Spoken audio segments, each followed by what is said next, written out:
Welcome to Outlander Media Network. I'm in Nashville at the Full Moon Tattoo and Horror Festival. I'm Kirby Lee Bailey. I'm with Count Scapula from Scapula. Ah, heck. Like Dracula. Scapula bones. from Dead Alive, and we are getting prepared for a big show tomorrow night. Let's go ahead and talk about your music. I am very new to you, so explain to me how this really rolls, my friend. All right, so Dead Alive, we are a band of undead, monstrous musicians playing old school thrash, death metal, black metal, doom metal. We blend a bunch of different genres, but we kind of call it horror thrash because we have like this horror punk influence with stuff like the Misfits, Calgary's. That kind of punk edge to it, and then old school like thrash like Slayer, Metallica, old school death metal influences from bands like Death, and then some like 90s black metal stuff, just to bring a like horror, spooky edge to our music. And all of our we write concept albums, so we have 2 albums out right now. The first one is all about skeletons, and then the one that we just released this last October is about mad scientists, and it's like a full story, like front to back, where you're following the mad scientist researching and doing his experiments, trying to create his like Frankenstein-esque monster, and then our own kind of like adaptation of the plot. And we reference various like horror movies, like a lot of Stuart Warren movies, like From Beyond, Reanimator. Sam Raimi movies are a huge influence on our writing, especially like Evil Dead. And Peter Jackson, of course. That's where we take our namesake from, is the Peter Jackson movie Dead Alive. So, that's where you got it from. I just don't realize that. Yeah. I saw that movie way back. I call that a video cassette classic. Oh, it yeah. really didn't hit the screen. It's great. I love all of those like over the top gore splatter like movies where it's not realistic, but it's like campy. It's fun. There's elements of comedy to it, and yeah, I'm a huge horror nerd. And when I was like making the band, I was like, I'm gonna pull from my inspirations and my influences. So, got horror movies, got old school metal. We do a little bit of theatrics at our shows. I'll like some Alice Cooper or like King Diamond kind of stuff, where we're like playing characters on stage, and we put on a whole production. So do you take a lot of influence from King Diamond? Like, oh yeah. Like one of my favorite albums from King Diamond was Them. Yeah, dude, Them is great. I love his stuff with like Merciful Fate. Oh yeah. Melissa's a fantastic album. Abigail. Yeah. So good. I mean, he was on a roll there, and he was one of those artists that was hitting the Billboard 200 at the beginning, like when Slayer first became one of the first death metal bands to be signed to a label, a major label, because they were with, I think it was Geffen when they first got on there. I kind of grew up through some of that. So if you had to pick your favorite horror movie, who is your favorite? My favorite horror movie, so I got like my top 3 would be Return of the Living Dead, Evil Dead 2, and then Dead Alive. Wow. I always pick my favorite was, I hate to say it, Jaws has stood the test of time for me. Nice. But I do love anything horror. We saw the last night movie Sinners. You heard of that movie? I think I've heard that, but I don't think I've seen it. It's the new vampire movie. Oh, okay. It came out in theaters last night. Oh, is it like brand new? Brand spanking new. Ooh, I'm gonna watch that. Like, it is awesome. I've been looking for more vampire movies to like watch and stuff. Did you see Nosferatu? I did see Nosferatu. What'd you think of that movie? I loved it. You did? I loved it. Yeah. I was so bored of that movie. Well, I also love the original like 1920s like silent movie. Like, I like the silent movie, but I didn't like this. It's. I mean, I like funny and like energetic movies, but I also like some slower, like slow burn movies where there's a little bit more atmosphere like setting in. For what it was, I thought it was good. It was fantastic. It was very gothic. It was pulling from that German expressionist style. Is that one very awesome very good vampire movie. The Nice. best vampire movie I've seen since The Lost Boys. Oh, I love Lost Boys. Classic Oh, movie. yeah. I was like, I tried to like Nosferatu, and I fell asleep in it twice. But every person has their own different taste. It was a long movie. I'll give you that. But this one was over 2 hours, Oh, okay. and you'll like it. It's really cool. Have you seen In a Violent Nature? Fuck yeah, Dude, That that was funny story.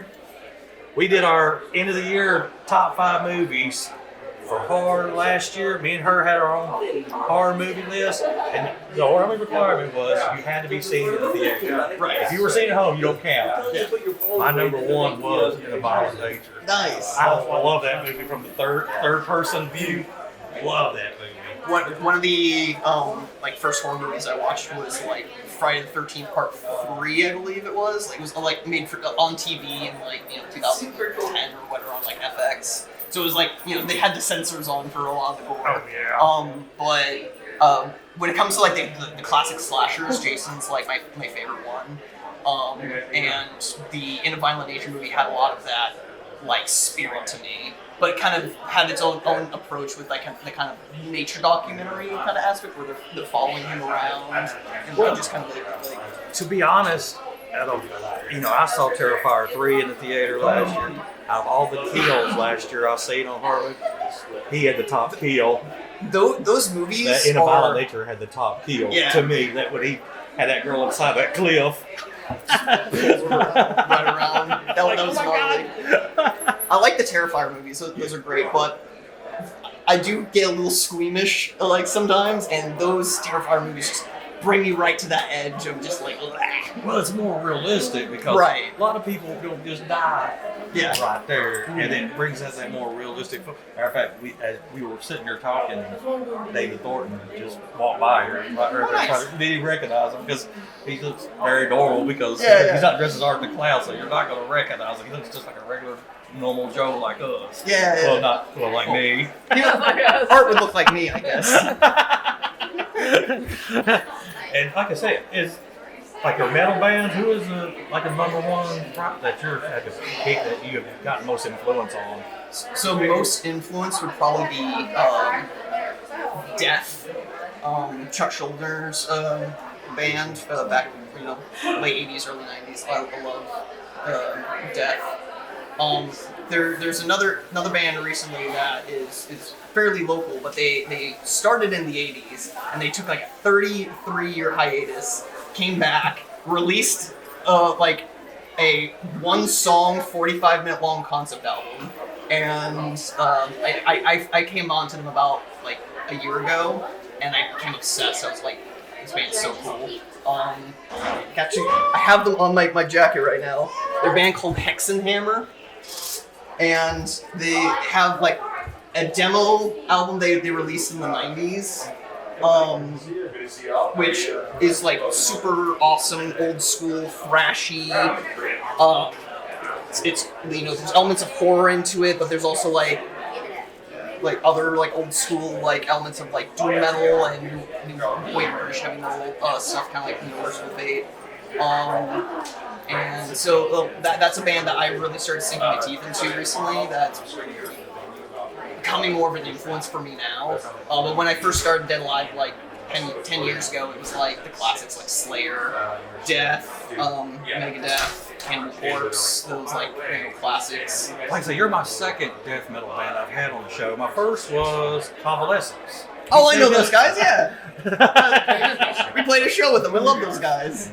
Oh, well, we saw they were opening for, was it Shaggy 2 Dope?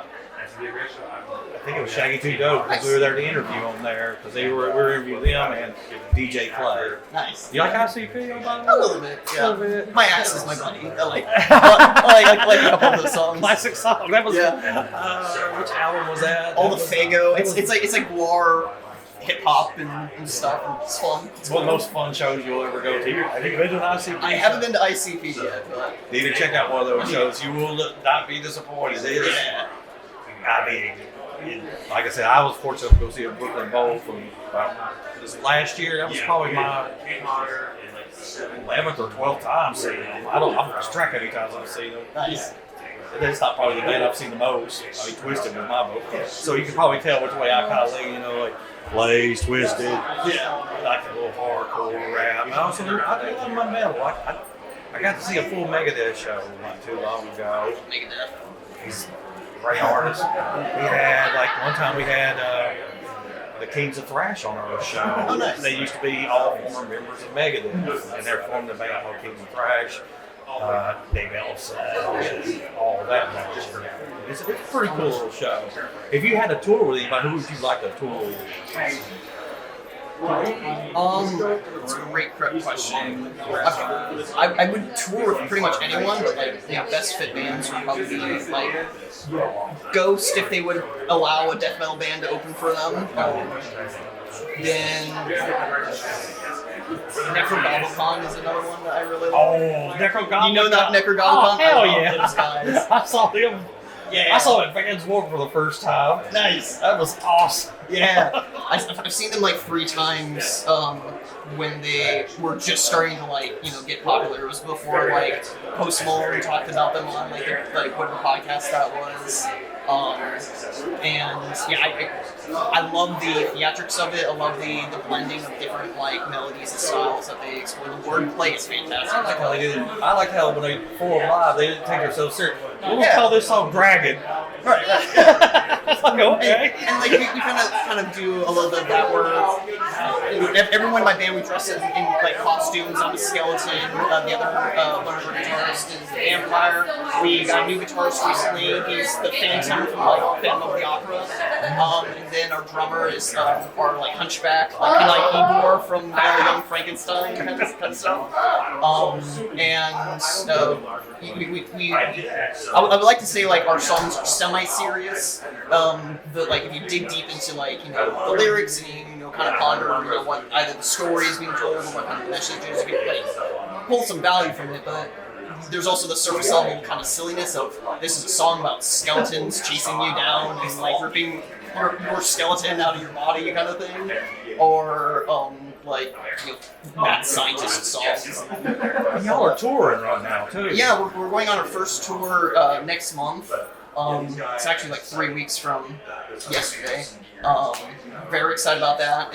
We're going down to Texas, doing 10 shows in about 11 days. We have 1 day off. And so we're hauling ass, and we're traveling down to Memphis, Jackson, Mississippi, Houston, Texas, San Antonio, Austin, Fort Worth / Dallas, in that area, Jonesboro, Arkansas, St. Louis, Missouri, and Kentucky before we're coming back home to Nashville for a big return show.